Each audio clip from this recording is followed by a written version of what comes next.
के सभी प्रशिक्षित सहायक अध्यापकों को क्रांतिकारी जोहार, आदाब, नमस्कार। साथियों, प्रशिक्षित का आकलन परीक्षा होना और बिल्कुल जो अनुमान लग रहा है कि आकलन परीक्षा में हमारे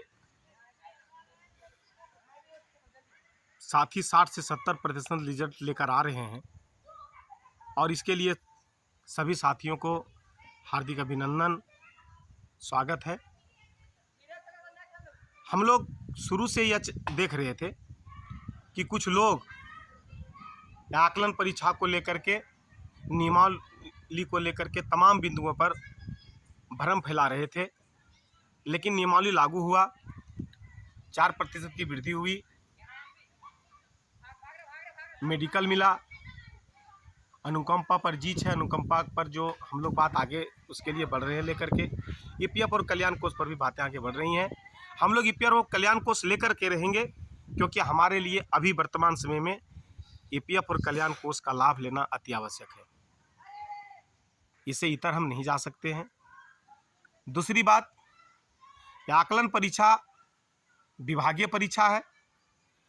शुरू से प्रशिक्षित संघ यह कहता आ रहा है कि अगर हम विभागीय परीक्षा में बैठते हैं, पास करते हैं, तो कहीं ना कहीं वेतनमान, जिस तरह से बिहार दक्षता परीक्षा लेकर के वहाँ के नियोजित शिक्षकों को वेतनमान का लाभ दिया,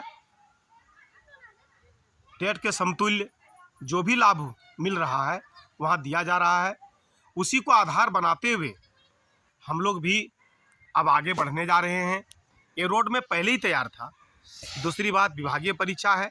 हाल ही के दिनों में वहाँ की सरकार, नीतीश सरकार ने यह कहा कि अभी जो वहाँ सरकारी शिक्षक की बहाली हो रही है उसमें नियोजित शिक्षक को बीपीएससी की परीक्षा में नहीं बैठना होगा, उनको अलग से विभागीय परीक्षा लेकर के उनको राज्यकर्मी का दर्जा दिया जाएगा।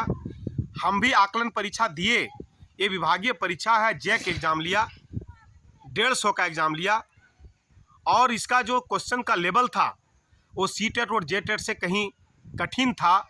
ये सरकार और ये पदाधिकारी अच्छी तरह जान रहे हैं। ये न्यूज़ में आया, अखबार में आया, इलेक्ट्रॉनिक मीडिया में आया।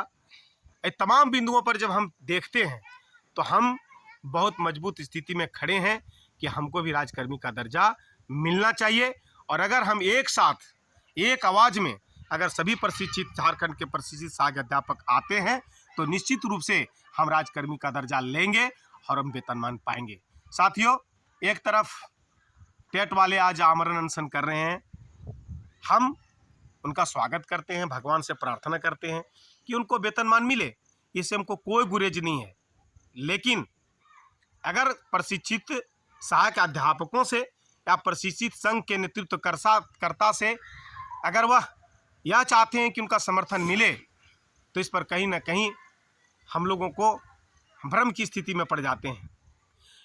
अगर आप हमसे समर्थन मांगते हैं या चाहते हैं तो हम एक बात पूछना चाहते हैं कि क्या प्रशिक्षित सहायक अध्यापकों के लिए आपके ज्ञापन में एक भी शब्द ऐसा लिखा गया या मांग रखा गया जिससे प्रशिक्षित सहायक अध्यापकों को लाभ मिले या लाभ मिलने का आशा हो?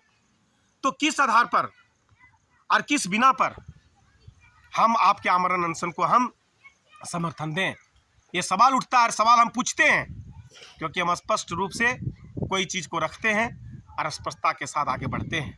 एकीकृत मोर्चा ने समर्थन दिया, हमको तो ये समझ में नहीं आ रहा है कि एकीकृत मोर्चा में अगर टेट भी हैं, प्रशिक्षित भी हैं, तो आज प्रशिक्षित के लिए उसमें क्या है? जो प्रशिक्षित एकीकृत मोर्चा में जो आज हैं उनको क्या मिलने जा रहा है, जो कि आज संजय दुबे जी और नेतृत्वकर्ता उनको समर्थन दे रहे हैं, तो प्रशिक्षित को उससे क्या लाभ है उनको बताना चाहिए। इसका मतलब है कि आज भी वही षड्यंत्र और वही चाल चलने की कोशिश की जा रही है, कि सिर्फ टेट को ही लाभ दिलाने के चक्कर में है और प्रशिक्षित सहायक अध्यापकों के लिए उनके पास कोई विजन नहीं है, कोई लक्ष्य नहीं है। लेकिन फिर मैं एक बार बता देना चाहता हूं कि झारखंड राज्य प्रशिक्षित सहायक अध्यापक संघ बिल्कुल लगातार अपने सिद्धांत और विचारधारा में अडिग है। हम आकलन पास करने के बाद, परीक्षा तो हो गई है, रिजल्ट आने दीजिए, एक मंच पर आकर के, एक जगह पर आकर के वेतनमान की लड़ाई और राजकर्मी का दर्जा हम हर हालत में लेकर के रहेंगे।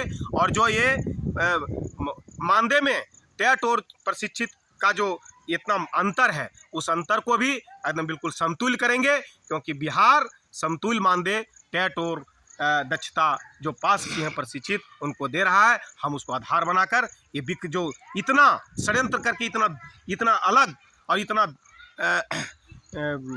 मार्जिन जो रखा गया है मानदेय में, उसको हम लोग खत्म करने का प्रयास करेंगे। इसके लिए हम लोग आर पार लड़ाई लड़ने के लिए तैयार हैं और बिल्कुल सारा प्रमाण देते हुए हम इस मार्जिन को खत्म करेंगे, राजकर्मी का दर्जा लेंगे, ईपीएफ और कल्याण कोष का लाभ लेंगे और वेतनमान के लिए अनवरत लड़ाई लड़ते रहेंगे। धन्यवाद।